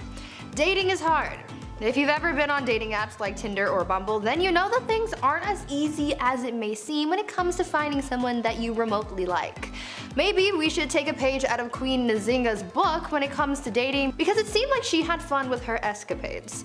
Well, maybe don't actually do what she did because it's actually pretty gruesome, but you get what I'm saying. Queen Nzinga from what is now modern-day Angola was a busy woman. After taking over the throne from her brother, she juggled the monarchy, wars with the Portuguese, and having a love life. The queen pulled together a harem of only the most attractive men, but because she was such a busy person, she didn't really have the time to walk into a room and choose who she was going to sleep with that night, so she came up with an alternative solution.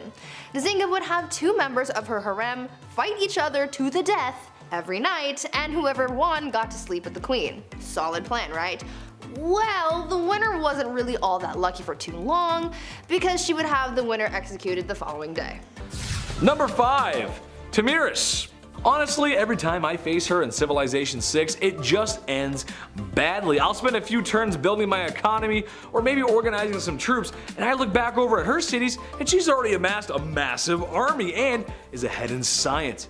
Yeah, I'm not the best Civ 6 player, but sheesh lady, come on, give me a break. This probably has something to do with her real life counterpart. Tamiris was a woman who lost her son to Cyrus the Great. So she said to herself, I don't know what's so great about this Cyrus guy. There's a Trailer Park Boys reference in there somewhere. Just imagine Ricky telling Cyrus off. I don't know, you gotta find it. Basically, after losing her son, she gathered the troops and commenced battle. The almighty Cyrus met his end, which, given how the way women were treated back then, probably didn't go over too well with PR. Yeah, she got her revenge though. Number 4, the Trung Sisters. The Trung Sisters are double trouble. You're getting 2 queens at once here. China was being down bad and trying to conquer some things that maybe they shouldn't have. Naughty, no. The Trung Sisters came to answer the call. These girls are actually revered as heroes still today in Vietnam. But what they were able to do for so long was very impressive. China had a very impressive army, no surprise there, and Vietnam was a much smaller country, or kingdom I guess you'd say, and their army was not as impressive. But the sisters managed to hold them off for 3 years. 3 years with their forces. That is crazy good. That is very impressive, and perhaps a lot of bloodshed too. Sadly, the sisters waded off into the waters before they could be captured, because after that long fighting, I wouldn't want to be captured either. Number 3, Grace O'Malley. Avassi landlubbers, ye be looking for Grace O'Malley. Well then ye come to the right place, sir. Thank you, thank you. That is my private impression. I will be here all week. Bad impressions aside, Grace O'Malley wasn't a traditional queen to be fair, but what she didn't have in regular queen qualities, she did make up for that in being a badass pirate. Nice. This is another one where I'm gonna ask Hollywood for a movie, please. Irish pirate queen? Come on guys, that's just a movie begging to be made. Grace O'Malley was a fierce pirate from the age of 11 and a wise woman who ruled the seas after her father's passing. I don't really have much to say after that, to be honest. I'll just wait for Hollywood to make their move. And maybe you can cast me in there. And I can put on some long red hair and some boots, and I could swim and just put the red hair on me right now. I just look so good. Number 2, Queen Victoria. Okay, hear me out on this one. This one has more to do with their lineage per se than her, but it's her somewhat to blame. Okay, so Tsar Nicholas II of Russia, King George V of Britain, and Wilhelm Kaiser II of Germany were all first cousins. Their grandma was Queen Victoria. What? I know, right? Isn't that weird? Yeah, it's weird. Imagine how crazy your bloodline has to be for that. And, you know, the fact that during World War I, all 3 of these cousins were at war with each other. I mean, that's just insane. I mean, families fight, sure, but come on, man. Get the mustard gas off the table, bro. Come on. That's cheap. Just don't. Number 1, my mom. My mom. I love her so much. She's the best. But man, sometimes, she's so unfair. I had to do chores when I was a kid, and I had to put down the toilet seat, and worst of all, she made me put the little toothpaste back in the tube when I was done with it. I mean, come on, right? Not like she ever did anything for me, like birth me, feed me, raise me, clothe me, and love me unconditionally. And now I gotta make my bed? Oh, this is the worst day ever! I'm sure no other cute boy with blue eyes like me ever had this problem. Ugh! Number 10, Elizabeth I. Good old Queen Bess is one of the most remembered queens in the British monarchy, male or female. She's a pretty big deal. Elizabeth loved to make her fellow male nobles fall under her spell. She was witty, cunning, and very well liked by her court. However, one of the things that earned her some enemies was establishing a Protestant England. Her sister Mary, her predecessor, fought very hard for the opposite. She was very Catholic, and we will get to how bloody that was later, but Queen Bess a lot of people off, especially Spain. She was supposed to marry the Catholic Spanish king after her sister passed, but she turned him down. This led to a conflict between Protestant England and Catholic Spain, but her navy defeated the Spanish Armada in 1588. Mary, Queen of Scots, laid claim to the English throne and was one of Lizzie's greatest internal threats. Mary was a Catholic, which made all the Catholics of England back her. Mary was also presumed to be behind several assassination attempts against the Queen. Finally, Queen Elizabeth had to take action, and after keeping her cousin hostage for 20 years, she finally had to have her executed. And we'll talk more about her later. Number 9, Catherine the Great. So Catherine the Great was called the Great for a reason. She was a pretty epic woman by most accounts. She even had one of the first vaccines, which is pretty crazy. Though she wasn't actually born in Russia or even Russian at all, Catherine was not content to go down in history quietly. She considered herself an enlightened ruler, and history tends to agree, with aims of prioritizing education for the people. She had many lovers, and there is enough evidence to suggest that the son she had was illegitimate.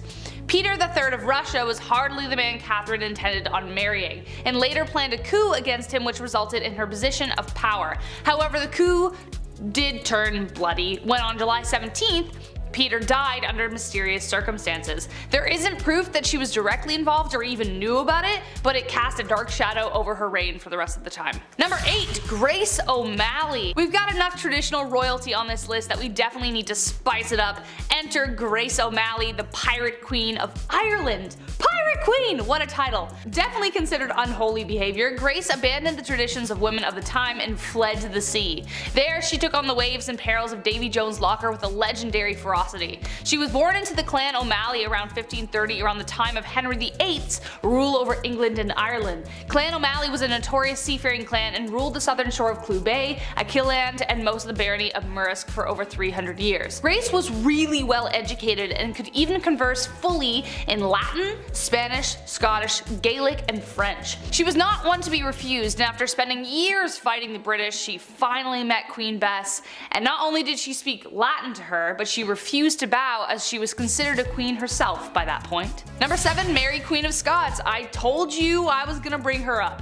A name you will recognize, as I've already mentioned her before, but in terms of who the villain in that story is, it depends on which side you're telling the story on. Mary's story is full of tragedy, romance, betrayal, loss, and heartbreak. Unlike Lizzie, Mary was a dedicated Catholic and spent the entirety of her reign trying to gather the Catholics against Elizabeth. She had a series of marriages and relationships that led to tragedy every which way she went. Her first husband, the Dauphin of France, died shortly after their marriage. Her second husband she loved until he became a drunkard, and then she just started running things. But he was mysteriously unalived while she was 6 months pregnant. He was inside a building that exploded, but his body landed outside, and it turned out he was strangled. So what happened there? She would later give birth to 2 stillborn sons, but she would have sons later on. She would have a son who would inherit the throne after Elizabeth's death, but it was due to Mary's plotting and scheming that eventually ended her in death. So she did actually plot to kill Elizabeth.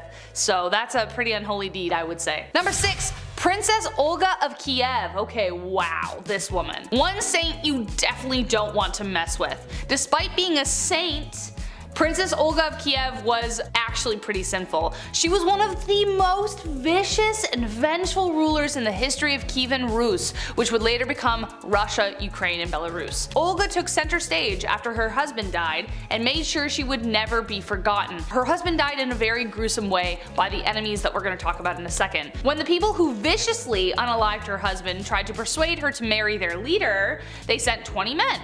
Olga told them to wait in their boats, had her men dig a ditch in the meantime, and the next morning buried the men alive. She then lied and told the king she would accept his offer if he sent his best company to retrieve her. He didn't know about all that stuff yet. When they got there, she locked them in a bathhouse and torched it. But it didn't stop there. Olga didn't stop there, that's not her style. She would later host a steak dinner with her enemies in which they were staked. Very Vlad the Impaler, I know. Then she set whole villages on fire by attaching sulfur to pigeons, and then it was just crazy. Damn, like hell has no fury like a woman scorned, let me tell you. Augusta. Princess Charlotte Augusta of Wales lost her life in 1817, and when I say ancient, this is probably the most recent that I'll go, because I know ancient means way back. I gotcha. But I have to include this one because as far as royals go, she was loved at this time. She ended up falling in love with Britain's Prince Leopold, but a year and a half later, she died giving birth. She was healthy at the time. She was only 21 years old when this happened. Charlotte was lined up to be the queen one day, and historical accounts say that the doctors here were at fault. Charlotte's tragic passing had vendors running out of black fabric. That's how rocked the public was right after this. Just massive displays of grief. What do you guys think? Comment down below. Was this a doctor conspiracy or just classic medieval times? It's the olden days. We can't really do as much. Let us know. Number 4, Catherine Howard. Queen of England from 1540 to 1541. Such a short amount of time, but why? Being the 5th wife of King Henry VIII, cousin to Anne Boleyn, referred to by King Henry as his rose without a thorn, he just gave her all the gifts and she was just 19 years old. Sounds great so far, but you know, because of his list, things won't end up well. Their marriage didn't even last a year until rumors, not letters or eyewitnesses, rumors started spreading about infidelity. There was a small amount of evidence that suggested that she had been romantically involved with somebody beforehand, so a jealous mad king got jealous and mad again. Shocker. You had me at 5th wife, I don't know. She was executed for adultery and treason at the Tower Green on February 13th, 1542. Number 3, Catherine Parr. When Catherine Parr got a position in Princess Mary's house in 1542, she met King Henry VIII. She was smart, she was 30 years old, so it was a step in the right direction age-wise when it comes to these queens and King Henry. Not that there's anything wrong with marrying somebody younger, that's not what I'm saying, but it's just, well, look at this list. All of these people died, spoiler alert, so the older the better at least. I don't know. She was seen as somebody who could nurse the king in his dying age, so the public liked her. She was the first English queen also to write and publish her own books. Now, come 1543, Catherine gave up her man, Thomas Seymour, to marry the king. The two got married that July at Hampton Court Palace, and from that point on, her beliefs were deemed dangerous. Queen Catherine was a supporter of the English Reformation, and Catherine's religious opponents were plotting against her and they tried to convince the king that she was dangerous. Her arrest was even planned, everything was kind of going in a bad direction. And then Catherine went to King Henry right away and then asked for forgiveness herself. You know, for pushing her views too far many times before, and he forgave her. Meanwhile, others are losing heads for having relationships. Okay? Her and Henry were married for 5 years, and then after his death, she married Thomas Seymour just a few months later. And then come September 1548, she died after giving birth to her daughter. The account of her death comes from a lady-in-waiting and friend of Catherine Parr, comes from Elizabeth Tyrrett, only her account is fishy because she never liked Thomas Seymour to begin with. She made it seem like Catherine was speaking about her husband in a negative manner when she was dying, and this is the only time in history where that's ever been an idea. So what do you think? It's like broken telephone, but hundreds of years ago. I'm like, maybe she was friends? I don't know. Sounds like a conspiracy. Number 2, Anne of Cleves. Where to even begin here? Okay, this one is sad, man. Anne was right in the middle of Henry's wives. She was married to King Henry for 6 months, and it was seen as quite strategic in a way. Henry's chief minister convinced him to marry one of the sisters of Germany's Duke of Cleves, either Anne or Amelia. So in order to decide, Henry requested that Hans Holbein travel to Cleves to paint a portrait of each sister. This is like the birth of Tinder right now. I'm not joking, this actually happened. This man compared portraits and then chose Anne because every man praiseth her beauty. She was compared to the silver moon. Yeah, try that on a dating site. I praiseth thou beauty, madam. Super swipe. A treaty was signed, and a few weeks later Anne arrived to England. Henry was beyond upset because she looked nothing like she did in her portrait. Yep, real life, this is what really happened. He tried to stop the wedding because of this, but it was too late. They had to follow through and they got married on January 6, 1540. Anne later accepted the divorce because obviously a divorce was in play after what you just heard, and then she lived as the king's sister peacefully until her death in 1557. Of all the ways to be remembered in history, King Henry made this horrible for Anne. And finally, number 1, Cleopatra. Last of the Egyptian pharaohs and last on our list. One of the biggest questions to this day is just how Cleopatra died. What happened? It's It's been rumored for a while that a snake bite was the culprit, but many believe that Cleopatra also allowed a poisonous snake to end her life. They think it was a bite from an asp. But there's also a large amount of historians that also believe that she poisoned herself using a hairpin. Her lover Antony fell on his own sword, but Cleopatra, she just poked herself. She barely lost blood. Now, as a youngin', we have to note that Cleopatra was brilliant. She was also interested in learning specifically about chemistry. So this theory about her poisoning herself doesn't sound very far-fetched. Until we find her body, we'll really never know. What do you guys think?